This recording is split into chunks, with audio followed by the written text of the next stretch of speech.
Gobierno de Venustiano Carranza. Su gobierno representó el espíritu democrático burgués.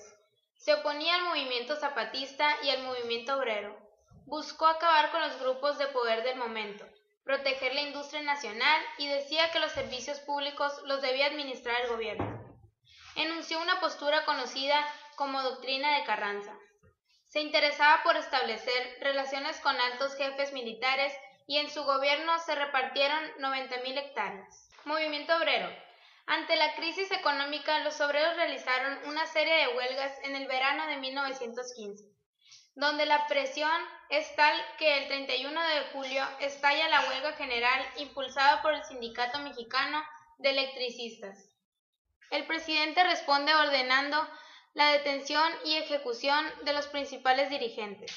Se suspendió el derecho de reunión y se amenazó con la pena de muerte a quienes se atrevieran a promover actividades sindicales. Constitución de 1917. Se promulgó en febrero de 1917. Era una ley burguesa. Era prueba palpable de que ninguna ley podía eliminar la miseria y explotación. Carranza dio paso a lo que realmente le interesaba, ser electo presidente constitucional. Asesinato de Zapata. El 10 de abril de 1919, en Cuautla, su homicidio fue planeado por el gobierno de Carranza, ya que Zapata le envió una carta diciéndole que era incompetente para resolver problemas del país, destacando su ineficiencia en el gobierno en materia económica, la manipulación de las elecciones, etc. Plan de Agua Prieta. En un manifiesto redactado en la era de la Revolución Mexicana por simpatizantes del general Álvaro Obregón en contra del entonces presidente Venustiano Carranza. El plan fue promulgado por Álvaro Obregón bajo el mando de liberales el 23 de abril de 1920 en la ciudad de Agua Prieta, en el estado de Sonora, de donde era originario Obregón. Muerte de Carranza. El 20 de mayo, Carranza y su comitiva se alojaron en el pueblo de Tlaxcalantongo. Al general Mariel Rodolfo Herrero se le había encomendado el cuidado de Carranza. Más tarde, con los gritos de Viva Peláez, Viva Obregón, un grupo armado al mando de Rodolfo Herrero empieza el ataque hacia las chozas, donde dormía el presidente Carranza. Al terminar la trifulca, descubren que Carranza había sido herido y agonizado.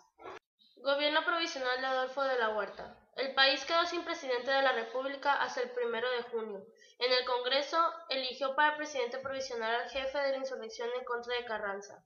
Este gobierno se distingue por desarrollar una política conciliadora que restablece la paz. El general Francisco Villa depone las armas ante el gobierno provisional. Durante unos 6 meses que ocupó el cargo provisional como presidente de la República, se presentaron movimientos huelguísticos por demandas salariales. Gobierno de Álvaro Obregón, 1920-1924. Inició la reorganización del gobierno conforme a los intereses de los grupos triunfantes, con la finalidad de impedir que se reorganizara un movimiento que atentara contra el presidente en turno. Obregón por ello los aisló políticamente. Su gobierno se caracteriza por buscar alianzas con las organizaciones obreras y campesinas, política laboral, externa, educativa y agraria. Muerte de Francisco Villa. Fue el 20 de julio de 1923, en Parral, Chihuahua. Mientras se dirigía a una reunión manejando en su automóvil Dodge, acompañado de 5 personas. Fue emboscado disparándole desde una casa y asesinado a balazos al general. Gobierno de Plutarco Elías Calles, de 1924 a 1928. Se dio la tarea de consolidar el Estado.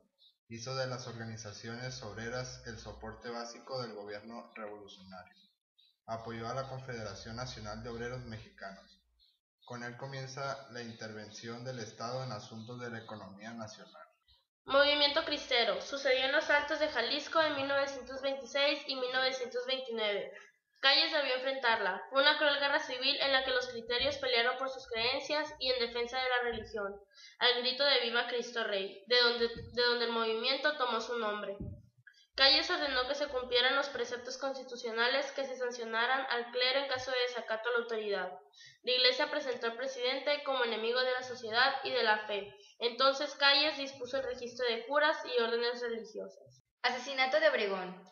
17 de julio de 1928, en el restaurante La Bombilla, ubicado en San Ángel, Distrito Federal, en medio de los festejos, el extremista religioso José de León Toral se acercó pretextando realizarle un dibujo y, aprovechando el descuido de sus partidarios, le asesinó a tiros.